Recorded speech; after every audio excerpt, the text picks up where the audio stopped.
Spendthrift Farm stallions. First 2-year-olds on the track by Golden Sense, Cross Traffic, It's My Lucky Day, Can the Man, and Shaking It Up, including Golden Sense's stakes winner Pickett, a dominant 9-length winner in the $75,000 DS Shine Young Futurity at Evangeline. Spendthrift, the Breeders' Farm.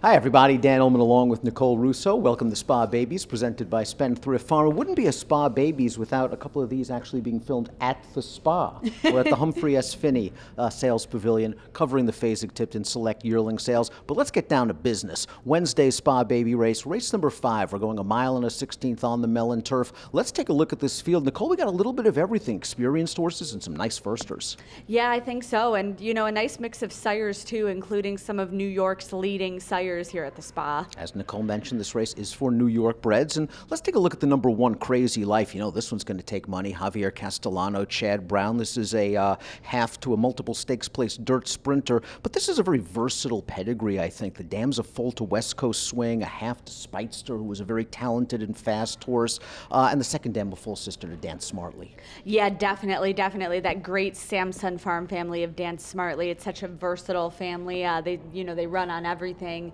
as evidenced in the Canadian Triple Crown Series. And of course, Sire Freud, New York's perennial leading sire, especially on the turf where he's just dominated the past decade. This one draws an inside post and with an alert break probably works out a pace tracking ground saving trip, albeit I'm guessing at a depressed price. Formulator fact for Chad Brown, one of the reasons perhaps for the depressed price. Past 4 years, 2-year-old first time starters in state bred maiden special weight turf routes. He's only 5 for 10 with a $5.27 return on investment. The number 2 is Some Like It Hot Brown. We always say experience counts here on Spa Babies. Some Like It Hot Brown has started on dirt. It was a race that was washed off the turf. These connections wanted Some Like It Hot Brown on the turf, and I thought he ran okay. I think this is the surface he's been waiting for. I definitely think so. I do prefer the runners by sire Big Brown on the turf. Of course, he ran well on turf himself throughout his career, and that's really where his progeny have seemed to find a home. This is the family of juvenile champion Stevie Wonderboy, but also of Thaskin's Theory, who was a Group 3 winner on the turf in Europe. Dam's also a half to a stakes place turf runner named Queen Joanne. I expect a little bit of speed stretching out in distance and improvement for a very good trainer in Michael Maker. The number 3 is Tap, Tap, Tap. This is a gray colt by Yes It's True. Doesn't exactly do well with his first-time turf runners. No, but you know, the dam did win sprinting on the turf. 5th on debut, sparred with the winner and then tired. I do think this one will take to turf, but you know, the distance is kind of my question with this one more than the surface. I think you always have to worry about the Yes It's True. Good thing that he showed a little bit of speed in his career debut, and I'd expect him to be forwardly placed under Jose Lezcano. The one they named after me is the number 4. That's Dashing Dan. This is a son of the Funny Bone, who's doing pretty well from limited data. 4 for 30, 13% with 2-year-old first-time starters, 13% winners with first-time turf runners. Yeah, definitely. He's really kind of surprised me as a turf sire. The dam was a decent dirt sprinter. I think she went 0 for 2 on the turf. It's the family of Skyway, who was a Grade 2 winner on synthetic.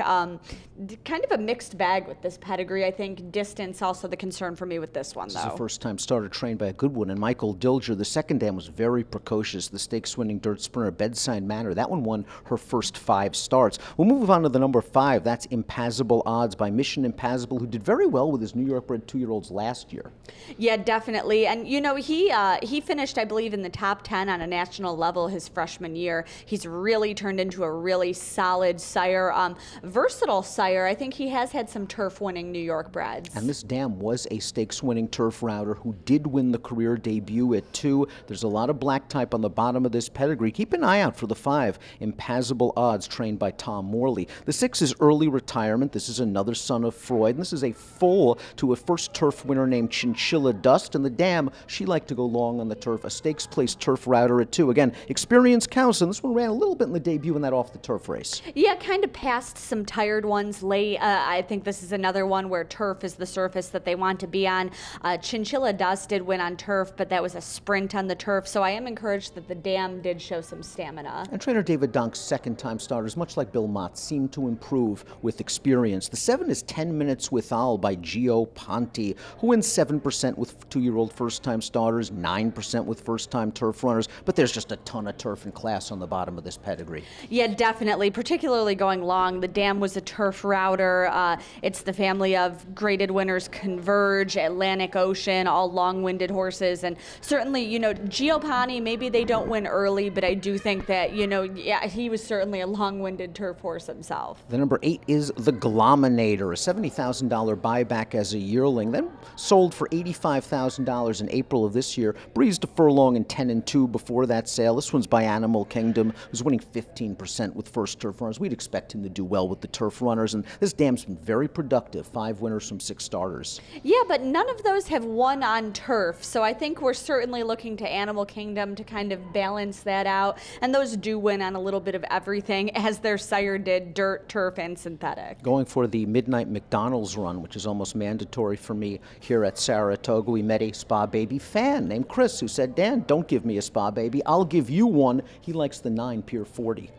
Yeah, and, I like the pedigree cross on this one quite a bit, Chris, by City Zip, which certainly suggests turf and 2-year-old ability out of an AP Indy mare, which should add some stamina. Sold well as a March 2-year-old and breezed a quarter at that sale, which indicates maturity.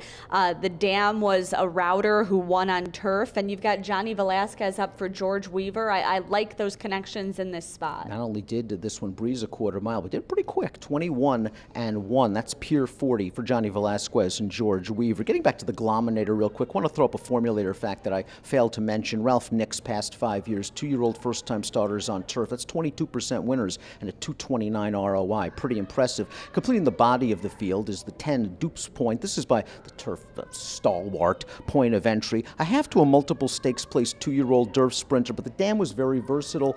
I like that there's a lot of stamina over speed in this pedigree. Very much so. That's always a cross I like to see. And point of entry, young sire, he was a freshman last year, so this is his second crop of 2-year-olds. They're still figuring out a little bit what they want to do, but you certainly would think of them in these turf route spots based on how he ran.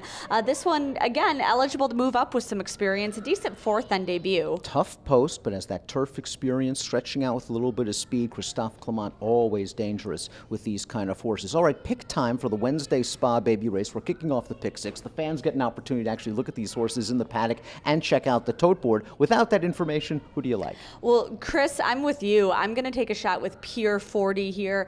We mentioned Chad Brown's first-time starter by Freud down inside. There's some speed in the race, and I'm concerned about that one being able to work out a trip, even though it's certainly a very logical horse. That in mind, I think Johnny Velasquez might be able to work out a good trip from the outside in Pier 40. As I said, I kind of love that pedigree combination of City Zip over an AP Indy mare. I'm going to take a shot with you, Chris. Chris, I'm using you in the multis, but I'm picking against you. I'm going with the 2. Some Like It Hot Brown. Stretching out second time for Michael Maker. Like this inside post position. I think Jose Ortiz is going to work out a good trip, and I think the price will be right. I'm also going to keep an eye on the number 5, Impassable Odds. We talked about the Mission Impassables and how well they did last year with 2-year-olds. I think this first-time starter for Tom Morley might be able to run a little bit. So for me, it's 2-5-9-7 in our Wednesday Spa Baby race presented by Spendthrift.